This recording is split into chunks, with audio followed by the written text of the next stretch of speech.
eu sou o professor Lucas Neto. Sejam bem-vindos a mais um programa Escola Bíblica no seu lar.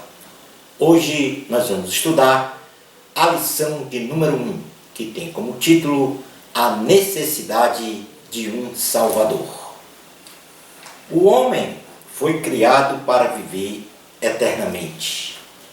Porém, desobedeceu a Deus e se afastou do Senhor, necessitando de uma tão grande salvação da morte eterna. Nesta lição, estudaremos sobre a necessidade da salvação da humanidade. Identificaremos as profecias sobre a vinda do Messias para a salvação de todos os homens e mulheres.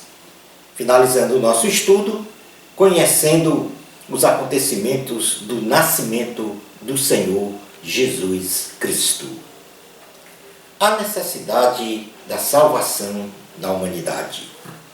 Todos os homens estão encerrados debaixo do pecado. Toda a humanidade, a partir da queda de Adão e Eva, está debaixo do pecado de suas respectivas consequências, entre elas a morte espiritual eterna. Todos os homens estão na condição de pecadores e por isso precisam do perdão de seus pecados para ter o direito à vida eterna. Na carta aos Romanos, capítulo 3, versículo 9, diz: que se conclui? Temos nós qualquer vantagem? Não, de forma nenhuma. Pois já temos demonstrado que todos, tanto judeus como gregos, estão debaixo do pecado. Como está escrito, não há justo, nenhum sequer. Portanto, aqui fica estabelecido o que nós chamamos de herança adâmica do pecado original. E essa herança adâmica, ela pode ser entendida através de uma analogia em que nós, seres humanos, queremos viver o maior tempo possível na Terra. O homem foi criado para viver eternamente. Adão, o primeiro homem, foi criado para viver eternamente. E tinha no seu coração desejo de viver eternamente. Porém, ao desobedecer o Senhor, ele perde esta prerrogativa, ou esta virtude, e passa a todos os homens, ou seja, passa a toda a sua descendência, esta herança de estar debaixo do pecado. Universalmente, todos os homens estão encerrados debaixo do pecado. E por isso, carecem da glória de nosso excelso Deus. Romanos, capítulo 3, versículo 23, diz assim a palavra do Senhor: pois todos pecaram e carecem da glória de Deus. Portanto, da mesma forma que nós queremos viver muito tempo na terra, Adão tinha esta prerrogativa. E esta é uma herança adâmica. Da mesma forma como ele desobedeceu ao Senhor, ele também nos passou essa herança adâmica de estar encerrado debaixo do pecado. A humanidade, então, necessita neste momento encontrar o caminho da paz. O apóstolo Paulo, para demonstrar o periclitante estado espiritual universal dos homens, cita várias passagens bíblicas do Antigo Testamento, da Bíblia Sagrada, para retratar as enfermidades da alma deste homem, consolidando então a necessidade de que a humanidade precisa encontrar um caminho para a verdadeira paz de espírito. dentre as pragas da alma e do comportamento humano, citados pelo apóstolo Paulo na carta aos Romanos, nós podemos mencionar, primeiro, que não há um só homem justo que entenda e busque a Deus. Todos os homens se tornaram inúteis, imprestáveis e sem frutos para a prática do bem. Em terceiro lugar, a palavra do homem é cheia de podridão, mentirosa, venenosa, cheia de acusações, insultos, ressentimentos, cheia de amargura e que amaldiçoa o próximo. Em quarto lugar, os homens são inclinados para a maldade, para promover o derramamento de sangue pelos homicídios, pela desordem e pela destruição e a miséria, com a diferença ou desigualdade das classes sociais. Os homens são rebeldes e tratam com desrespeito o Senhor, afrontando-o permanentemente, não tendo nenhum temor ao soberano Deus, vivendo uma vida dissociada da santidade e entregue inteiramente à perversidade. Na carta aos Romanos, capítulo 3, a partir do versículo 10 até o 18, Paulo, o apóstolo, fala exatamente destes fatores aqui, destes pontos que eu acabei de mencionar. Ele diz assim: como está escrito, não há justo nenhum sequer. Não há quem entenda, não há quem busque a Deus. Todos se extraviaram. A uma se fizeram inúteis. Não há quem faça o bem. Não há nenhum sequer. A garganta deles é sepulcro aberto, como uma língua, urda engano, veneno de víbora está nos seus lábios. A boca eles a têm cheia de maldição e de amargura. São os seus pés velozes para derramar sangue. Nos seus caminhos há destruição e miséria. Desconheceram o caminho da paz. Não há temor de Deus diante de seus olhos. Portanto, aqui fica caracterizado esta condição de que a humanidade, o homem, e quando estamos falando aqui do homem teologicamente, estamos falando de todos os seres humanos, macho e fêmea. Portanto, a humanidade necessita encontrar o caminho da paz. A humanidade necessita a salvação. Necessita da salvação em Cristo Jesus.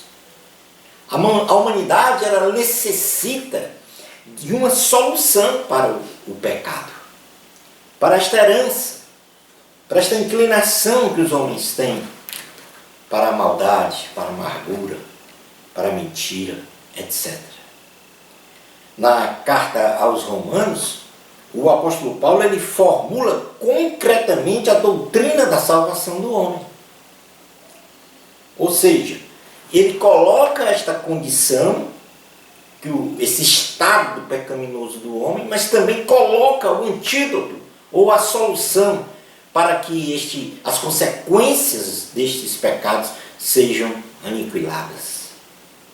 E esta doutrina da salvação do homem, concreta na carta aos Romanos, diz que a lei de Deus, ou seja, a palavra de Deus, é que traz ao homem o conhecimento do pecado.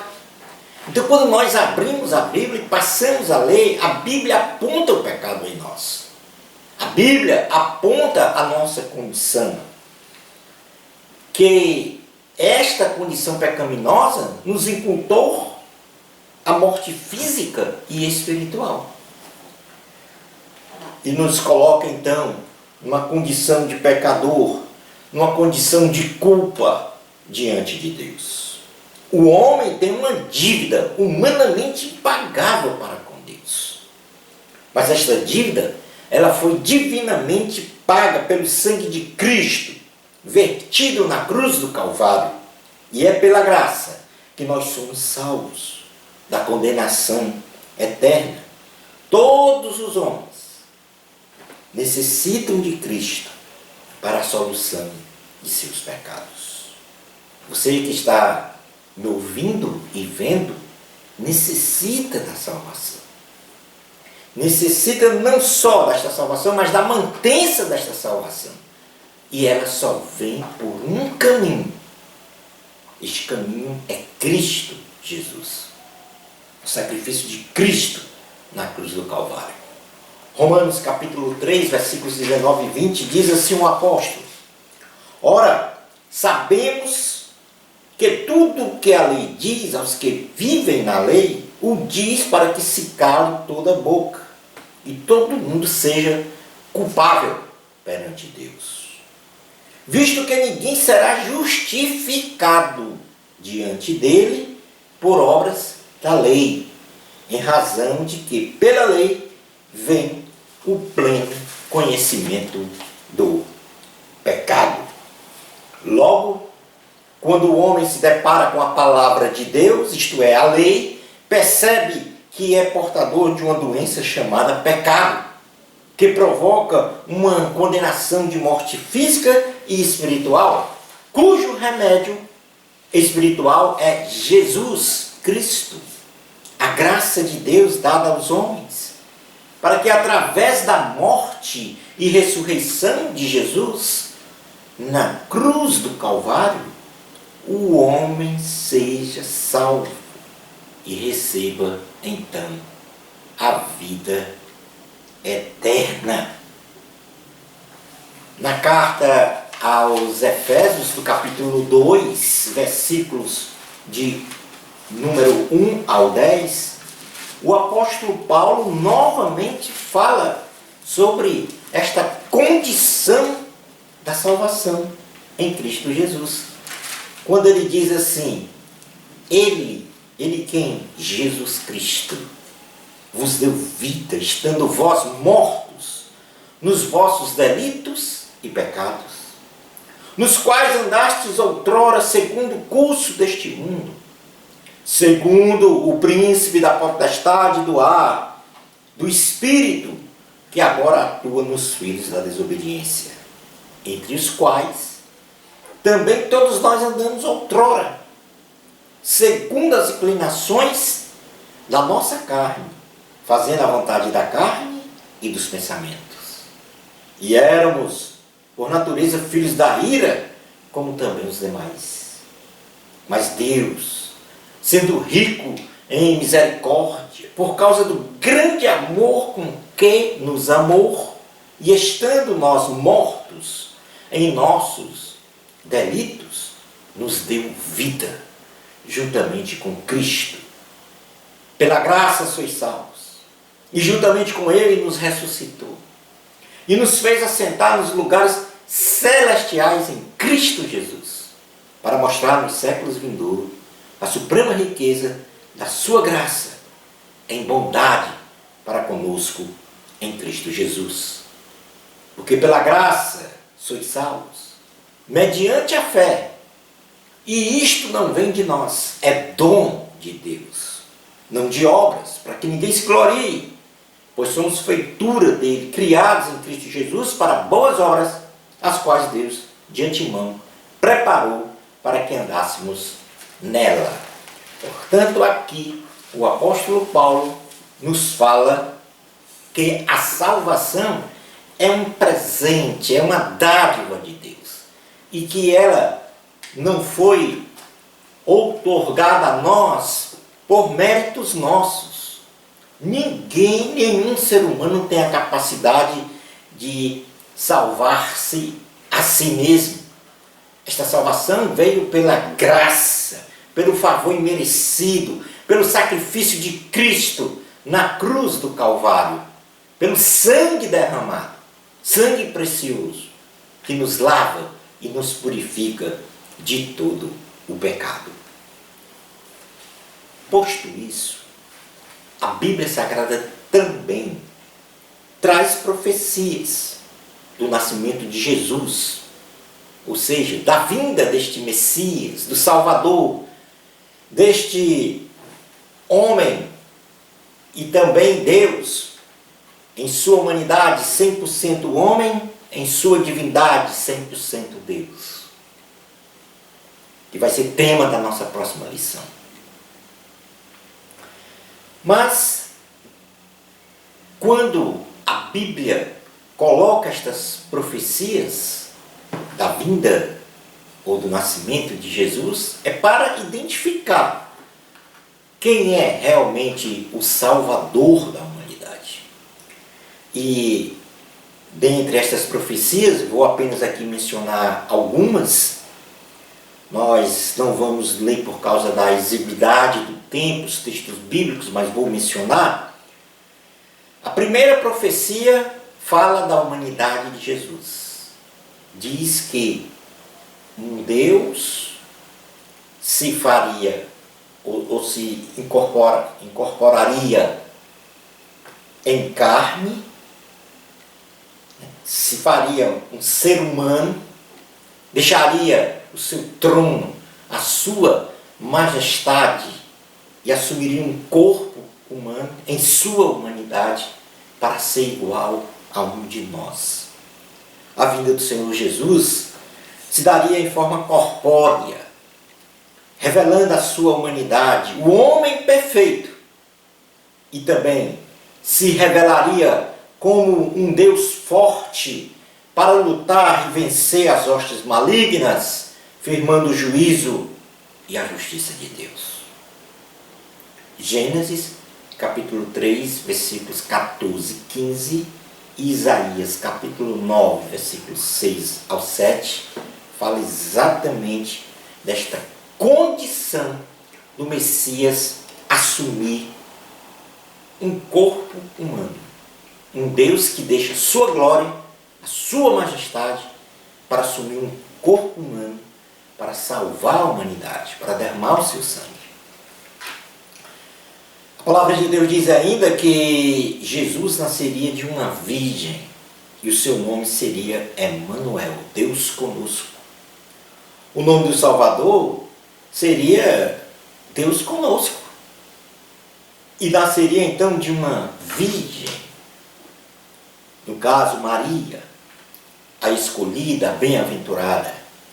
Isaías capítulo 7, versículos 13 a 14, fala desta profecia. A outra profecia fala da nacionalidade, da tribo e da linhagem de Jesus. O Senhor Jesus teria a sua nacionalidade judaica confirmada na descendência de Abraão, Isaque e Israel. Que ele seria da tribo de Judá, da linhagem de Jessé, pai do rei Davi. Gênesis capítulo 22, versículos 15 a 19, fala exatamente deste contexto. Gênesis 49, 10, Isaías 11, versículos 1 ao 5, diz que Jesus teria nacionalidade judaica, seria da tribo de Judá, e a sua linhagem estaria ligada à linhagem do rei Davi. O lugar de nascimento de Jesus também é profetizado na Bíblia Sagrada. A Bíblia Sagrada aponta Belém, cidade onde o rei Davi nasceu, como a cidade que daria ao mundo o seu Salvador, o Senhor Jesus Cristo. Miqueias, capítulo 5, versículo 2, fala exatamente desta profecia, que um ungido de Deus, o Messias, nasceria em Belém. Dionísio, um monge comissionado pelo Papa no século VI, estabeleceu um calendário com todos os acontecimentos históricos datados a partir do nascimento de Jesus. E na época do nascimento de Jesus, o Império Romano dominava Israel. E o calendário romano, adotado pelas nações, tinha um ano 1, como o ano da fundação de Roma. Estudos atuais constataram que Herodes morreu em 750 ano urbis e Dionísio fixaram a data de nascimento de Jesus em 754. Portanto, depois da morte de Herodes, o que contradiz os relatos bíblicos, logo acredita-se então que Cristo nasceu entre 4 ou 5 antes de Cristo, antes da data do nosso calendário. Estas foram as profecias registradas na Bíblia, falando da humanidade de Jesus, de que ele nasceria de uma virgem e o seu nome seria Emanuel, Deus conosco, que ele seria da nacionalidade judaica, da tribo de Judá, da linhagem de Davi, e que seu lugar de nascimento seria em Belém. E esta profecia foi cumprida, como Deus cumpre toda a sua palavra. Como a Bíblia diz que Deus tem zelo no cumprimento das suas promessas, da sua palavra. E este cumprimento da profecia do nascimento de Jesus começou então com o anjo Gabriel. Ele aparece a Zacarias e anuncia não o nascimento de Jesus, mas o nascimento de João Batista. O anjo Gabriel anuncia ao sacerdote Zacarias, no interior do templo, que Isabel, a esposa de Zacarias, daria luz ao profeta João Batista, que seria o predecessor de Jesus, que a sua missão seria anunciar ao povo a vinda do Messias, o Salvador e Senhor Jesus Cristo. João Batista fica então num deserto, clamando no deserto, anunciando a vinda do reino de Deus, anunciando a vinda do Messias. Este mesmo anjo Gabriel, depois de aparecer a Zacarias e anunciar o nascimento de João Batista, o anjo Gabriel também aparece à Virgem Maria e anuncia o nascimento de Jesus. O anjo Gabriel então diz a Maria que ela foi a bem-aventurada, a escolhida para ser a mãe do Filho de Deus, onde em seu ventre seria concebido pelo Espírito Santo o Filho do Altíssimo, que se chamaria Jesus, o Salvador da humanidade, e que ele reinaria a partir do trono de Davi. A ela também foi anunciada a gravidez de Isabel, e Maria, como exemplo de serva fiel, se prontificou a realizar a vontade do Senhor. Portanto, uma decisão dificílima por parte de Maria, porque poderia ela ser acusada de adultério e ser apedrejada. E ela então se colocou na posição de serva fiel do Senhor e aceitou esta escolha de Deus para que ela trouxesse ao mundo em carne o Salvador da humanidade. E é por isso, por este grande risco que ela correu, que um anjo aparece também a José e anuncia o nascimento de Jesus. Porque José, esposo de Maria, intentava deixar Maria em secreto, em segredo. Então o anjo aparece a José, anuncia que Maria daria à luz a um filho concebido em seu ventre pelo Espírito Santo e que este deveria ser chamado de Jesus, porque ele salvaria o seu povo de seus pecados. O anjo adverte a José para receber Maria, pois ela era pura e fiel ao Senhor. Maria visita Isabel. E nesta visita, ao saudá-la, criança que estava no ventre de Isabel, no caso João Batista, exulta de alegria, confirmando a presença do Salvador naquela casa. O Senhor Jesus, no ventre de Maria, que muito agradecida, entoa um cântico de gratidão ao Senhor. João Batista nasce. E Zacarias sai de sua mudez, porque ficara mudo por obra de Deus. Ele sai desta condição e com alegria confirma o nome do menino como João, segundo o anúncio do anjo Gabriel. E Zacarias, com o coração cheio do Espírito Santo e de alegria, entoa um cântico ao Senhor em agradecimento a esta tão grande bênção. Jesus nasce, e no Evangelho de Jesus, segundo escreveu Lucas, ele narra com argumentos históricos e espirituais o nascimento do Salvador. Jesus Cristo, na cidade de Belém, dando início ao plano de salvação da humanidade, com a vinda do Senhor Jesus entre os homens, como homem perfeito. Lucas, capítulo 2, Evangelho de Jesus, segundo escreveu Lucas, capítulo 2, versículos 1 ao 7, diz assim a palavra gloriosa do Senhor. Naqueles dias foi publicado um decreto de César Augusto convocando toda a população do império para recensear-se. O primeiro recenseamento foi feito quando Quirino era governador da Síria. Todos iam alistar-se, cada um à sua própria cidade. José também subiu da Galiléia, da cidade de Nazaré para a Judéia, a cidade de Davi, chamada Belém, por ser ele da casa e família de Davi, a fim de alistar-se com Maria, sua esposa, que estava grávida.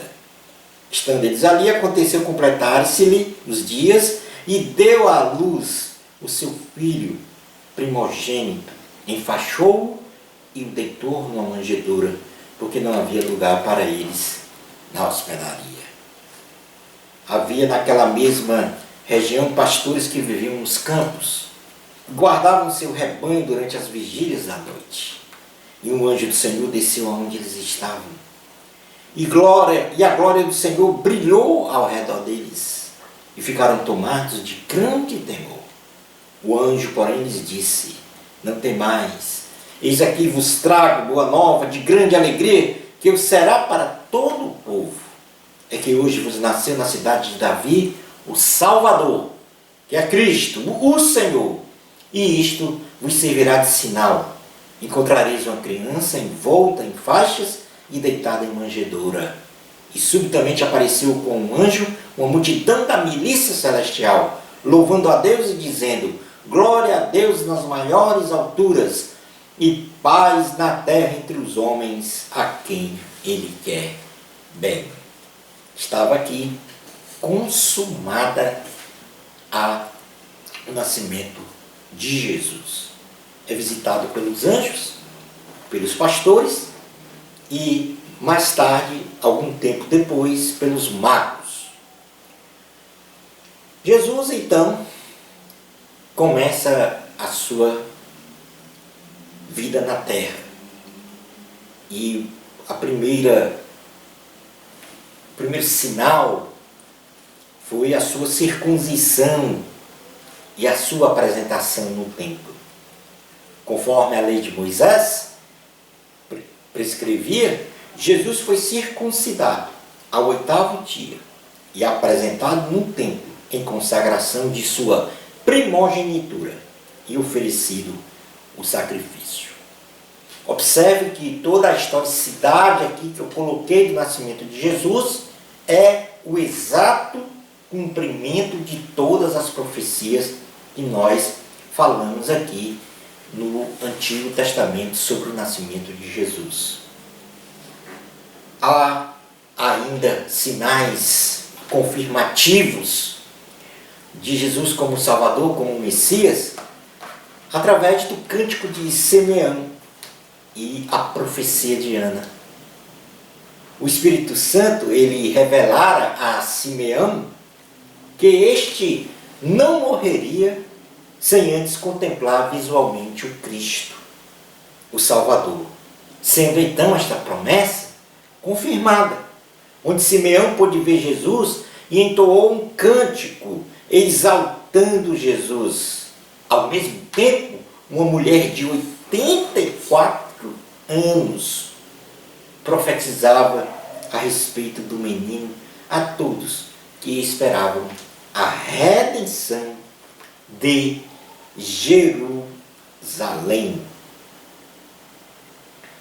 Lucas capítulo 2, versículos 25 ao 38, diz assim a palavra do Senhor. Havia em Jerusalém um homem chamado Simeão, homem este justo e piedoso, que esperava a consolação de Israel, e o Espírito Santo estava sobre ele. Revelaram-lhe o Espírito Santo que não passaria pela morte antes de ver o Cristo do Senhor.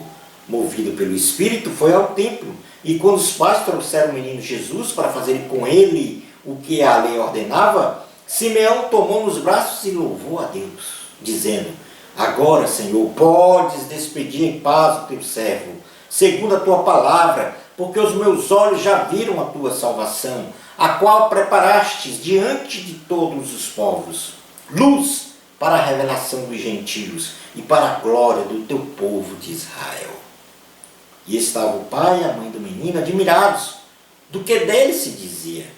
Simeão os abençoou e disse a Maria, mãe do menino: Eis que este menino está destinado tanto para a ruína como para o levantamento de muitos em Israel, e para ser alvo de contradição. Também uma espada traspassará a tua própria alma, para que se manifestem os pensamentos de muitos corações. Havia uma profetisa chamada Ana, filha de Fanuel, da tribo de Asser, avançada em dias, que vivera com seu marido 7 anos depois que se casara, e que era viúva de 84 anos. Esta não deixava o templo, mas adorava noite e dia em jejuns e orações. E chegando-se naquela hora, dava graças a Deus e falava a respeito do menino a todos os que esperavam a redenção de Jerusalém.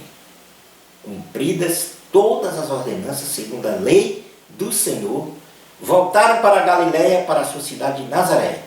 Crescia o menino Jesus e se fortalecia, enchendo-se de sabedoria, da graça de Deus que estava sobre ele.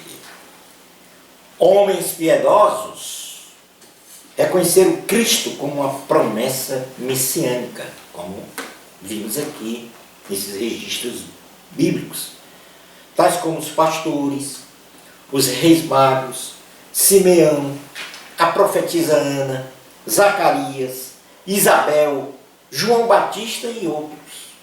Homens ímpios, movidos pelos seus interesses pessoais de poder, domínios e riquezas, não reconheceram Jesus como Messias. Tais como Herodes, Anás, Caifás, os fariseus, os sacerdotes judaicos e outros. Tudo isto por causa de interesses próprios, interesses pessoais, interesses de poder, de acúmulo de riquezas. Jesus, ele cumpriu toda a lei do judaísmo, pelo fato de não ter pecado, não sendo o cristianismo uma derivação do judaísmo, mas a ratificação e a consumação das promessas contidas na lei, nos salmos e dos profetas, ou seja, na palavra de Deus. Concluindo a nossa aula de hoje, o Evangelho de Jesus Cristo nos apresenta de forma detalhada Cristo, o homem perfeito, explicitando seu nascimento como o início histórico e espiritual da presença do Salvador em carne entre nós, para a consumação do plano redentor de Deus para os pecados dos homens. Bênçãos espirituais de Jesus para você. Amor a Cristo. A glória é de Deus. Até o nosso próximo programa Escola Bíblica no seu lar, se Deus permitir.